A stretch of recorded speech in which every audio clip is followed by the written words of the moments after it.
Kocha wa Young Africans inasemekana anataka amependekeza majina, na miongoni mwa majina ambayo amependekeza ni mshambuliaji ambaye alishawahi kufanya naye kazi katika timu ya taifa Depu, mshambuliaji kutoka kule nchini Angola. Niko na Garibu Mzinga, bingwa kabisa. Bwana Mzinga, kwema? Yes, alhamdulillah. Mambo vipi? Fresh. Uko vizuri? Good bwana. Jana tulikuwa kwenye mkutano wa waandishi wa habari na msemaji wa klabu ya Young Africans Ali Shabani Kamwe. Nikamuuliza kuhusiana na dirisha dogo la usajili Januari, kuhusiana kama kuna maingizo mapya. Amekiri kwamba yapo baadhi ya maingizo. Mwalimu kwenye ripoti yake ameainisha maeneo ambayo anataka kuongeza nguvu. Miongoni ni eneo la ushambuliaji, na katika eneo la ushambuliaji bwana, majina mengi yamependekezwa, lakini kubwa ni la mshambuliaji ambaye wa timu ya taifa ya Angola ambaye kocha huyo ashawahi kufanya naye kazi Depu, na nadhani wewe utakuwa umemfuatilia au umetangaza baadhi ya mchezo ya AFCON Angola ambayo Depu alikuwa anacheza. Kwa uchache profile yake, ni mshambuliaji wa kaliba gani ambaye Young Africans kama wakimpata pia watakuwa wamepata mshambuliaji au tiba sahihi ya hichi ambacho kinaendelea kwenye timu yao? Yeah, Depu ni mchezaji mzuri sana. Nakumbuka kwa wale ambao wamefuatilia vizuri michuano ya Kosafa, watakuwa mashahidi kwa maana ya kumuona katika edition mbili za mwisho hizi ambazo zimefanyika South Africa. Zote mbili yeye amekuwa mfungaji bora. Nadhani ndo mashindano makubwa zaidi ambayo yamemuonesha zaidi.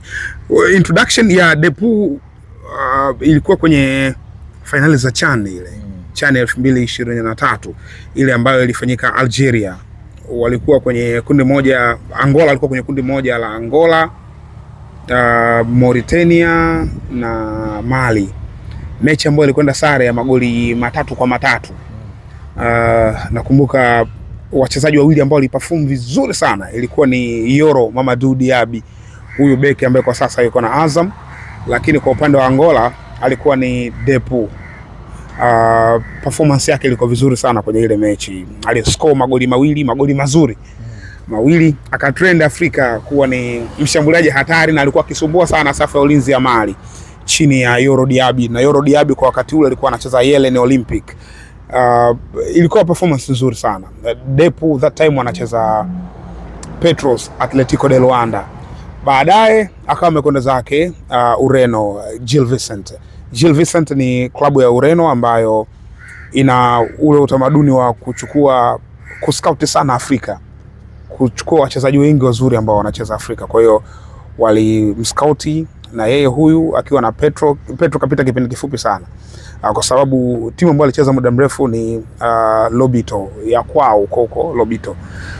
So baada ya kwenda Ureno mambo hayakuwa mazuri sana, akatoka hapo akaenda mataifa mengine ikiwemo Poland huko, lakini career yake kwa upande huo wa nje ya Afrika haijasimama ile stable kama ambavyo inakuwa akirudi ndani. Lakini akirudi ndani alifanya vizuri katika hiyo ambayo nimezungumzia hapa Kosafa 2 times. Mara ya kwanza kama mfungaji bora Kosafa ya 2024 alikuwa mfungaji bora akifunga magoli 8. Mara ya pili mfungaji bora anafunga magoli 5, lakini anakuwa na MVP pia wa tournament inayofuata. Ndio mchezaji ambaye tuseme top scorer full time wa Kosafa kwa hayo magoli ambayo ameyafunga. So hiyo ni biography kidogo ya Depu.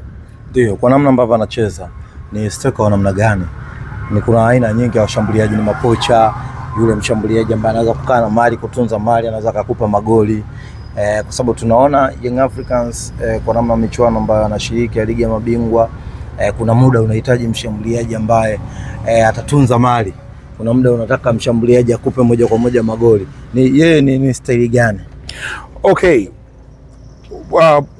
Kuna kitu hapa najaribu kukifikiria sana kuhusu huyu mshambuliaji. Ni mshambuliaji mzuri, sana ya kufunga ipo, lakini kitu ambacho naweka question mark ni kwenye hajawahi kuwa na ile consistency kwamba anatisha sana kwenye scoring kwenye ligi, licha ya muonekano wake, kaliba yake ya uchezaji, lakini sio tishio sana kwenye ligi.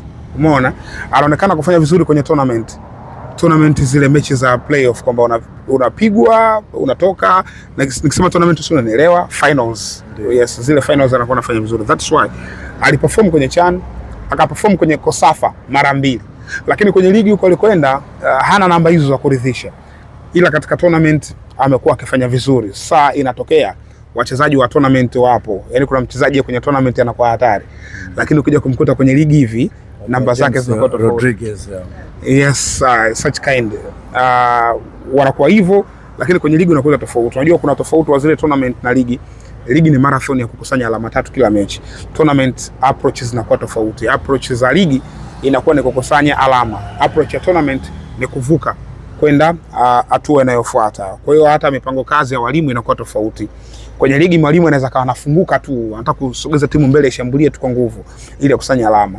Lakini katika tournament nidhamu ya kujihami ni kubwa sana. Kwa sababu unaweza kufungwa afu wenzako kaifunga mechi, ukawa upate tena goli jingine kashindwa kukufanya wewe kwenda hatua inayofuata na una second chance ya kusawazisha. Kwa hiyo shughuli yako inaishia hapo. Kwa hiyo Depu ameprove kwangu mimi kwenye tournament, ameprove. Yaani maana yake akija hapa nyumbani kombe kama la FA, yes, michuano namna ile anaweza kawa bora sana, lakini kwenye ligi anatakiwa kuja kufanya kazi ya ziada, kuja kuthibitisha ubora wake. Good thing ni kwamba anayemhitaji ni Pedro Gonçalves Soares, kocha ambaye ameifundisha Angola kwa muda mrefu, amefanya kazi na Depu kwa daraja la kuridhisha, kwa maana ya kuweza kuita mafanikio. Kwa kuchukua naye kwa Safa hizo 2 times, wanakwenda kwenye CHAN zote, huyo ni Pedro Gonçalves. Kwa hiyo maana yake ni kocha ambaye anamfahamu vizuri Depu. Kwa hiyo inawezekana akaonesha ile side ya Depu kwamba Depu inawezekana kwa kwenye ligi mkumuona akiwa threat sana, lakini sasa nimewaletea katika ligi kwa upande huu akiwa na mazingira mengine na akawa bora. Kwa hiyo vitu vyote vinaingia hapo ndani. Nafasi yake ndani ya Young Africans ipo. Yeah. Kuna mimi nikushukuru sana. Asante sana.